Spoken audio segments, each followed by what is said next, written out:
Hola, apreciados hermanos, bienvenidos a Una Pausa en el Camino, un espacio dedicado al estudio diario de las Sagradas Escrituras con una aplicación práctica para su vida. Mi nombre es Rafael Cañizales. Y el mío es Johnny Ramírez Johnson. Y vamos a comenzar con la oración.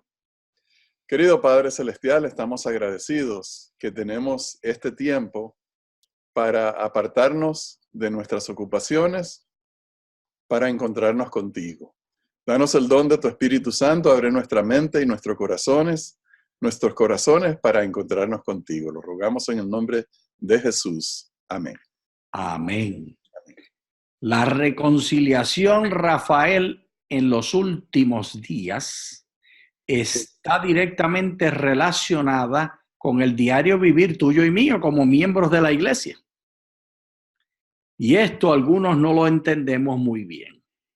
Algunos pensamos que tiene que ver con doctrinas, con ideas, con declaraciones proposicionales, que si yo las enseño bien y las creo bien, ya todo está arreglado.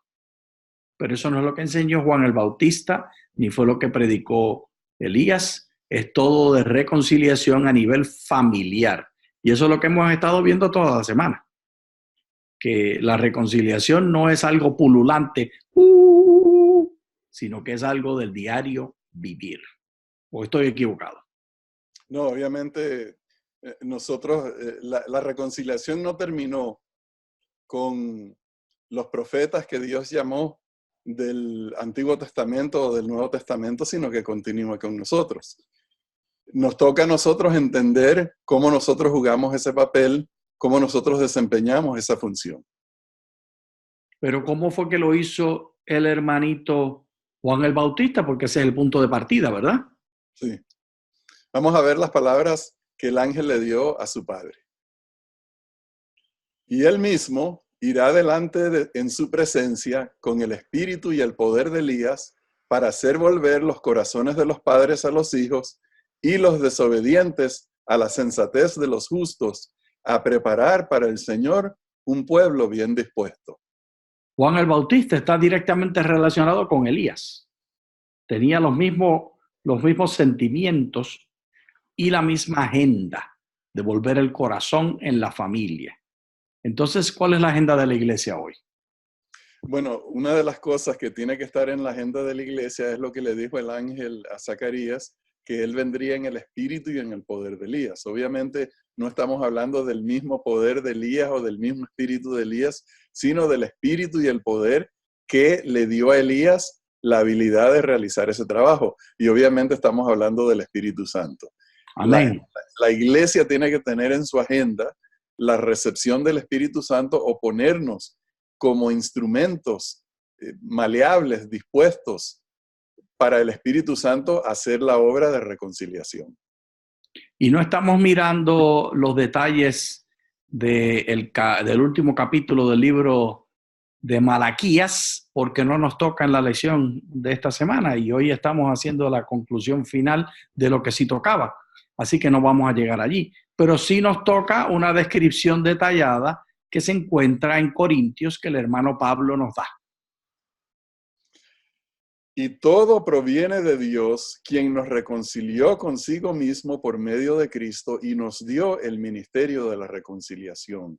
A saber, que Dios estaba en Cristo reconciliando consigo al mundo, no tomándoles en cuenta a los hombres sus transgresiones, y nos encargó a nosotros la palabra de reconciliación. Así que somos embajadores en nombre de Cristo, como si Dios exhortase por medio de nosotros, os rogamos en nombre de Cristo, reconciliaos con Dios. Ay, pero no podemos dejar el verso 21. Al que no conoció pecado, por nosotros lo hizo pecado, para que nosotros fuésemos hechos justicia de Dios en él. Es decir, que ese proceso de reconciliación que describe aquí detalladamente, aunque lo hacemos nosotros, el poder para hacerlo, ¿de dónde viene? Bueno, se basa en la obra de Cristo. Obviamente, la obra de reconciliación no es por medio de persuasión humana, de argumentos que nosotros podamos tener, sino está basado en la obra de Cristo, la obra de reconciliación de Cristo.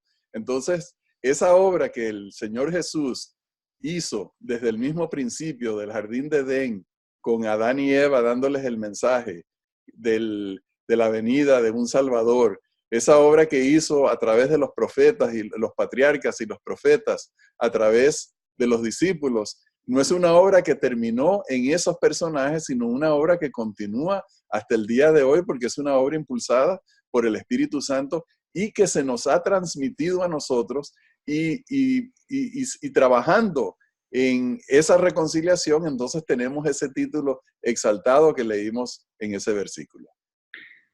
Rafael, este es un asunto que tiene que estar claro en nuestras mentes, porque de manera práctica hemos de entender que este programa de reconciliación que es tan grande no es producto humano, es Dios, está ya hecho, ya está construido, todas las partes, la eficacia está probada.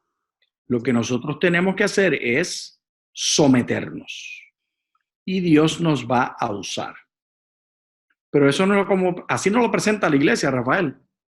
Cuando yo empecé en la iglesia había ayunos y había vigilias y una preocupación y un énfasis en que teníamos que hacer algo y transformarnos de una manera individual desde adentro para que produzcamos esa santidad que va a permitir que el Espíritu Santo obre en nosotros. ¿Cómo ponemos estas dos cosas en un solo paquete? Bueno, Johnny, yo pienso que en muchos casos esos ayunos, esas vigilias son el deseo de las personas de acercarse a Dios, de ponerse en las manos de Dios. Y obviamente que si no acompaña, si no nos acompaña Dios con su Espíritu Santo, nosotros no podemos hacer esa obra. O sea, nosotros tenemos el mensaje del Evangelio, pero el mensaje del Evangelio tiene un poder que no está en las palabras, no está en la transmisión humana, sino está en el impacto que Dios hace con su Espíritu Santo. Y cuando nosotros estamos actuando a favor de otros, a nombre de Dios, somos embajadores de Dios. No venimos por nuestra propia representación, sino venimos representando al Señor. Y por lo tanto tenemos una posición de gran privilegio, de gran responsabilidad en que nosotros somos los herederos, en un sentido, de esos profetas del Antiguo Testamento, de los mismos discípulos del Nuevo Testamento. Hoy en día nosotros somos los profetas, los apóstoles, los sacerdotes, ese pueblo santo que transmite el mensaje de reconciliación basado en el sacrificio que hizo Cristo. Así que no depende de mí, ni depende de las cosas que hagamos en la iglesia como grupo, como familias. Depende de la obra de Dios en mí. Y lo que yo puedo hacer es impedir la obra de Dios.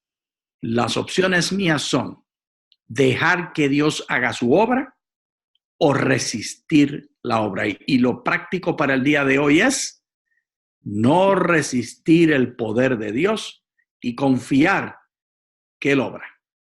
Sí, abrirnos a la influencia de su Espíritu Santo para que Él venga a nuestras vidas, haga ese trabajo en nosotros.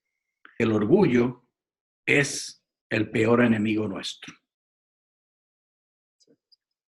Que nos ayude a Dios a que el orgullo no sea un elemento que tape la influencia del Espíritu Santo en nuestras vidas y en la obra de reconciliación.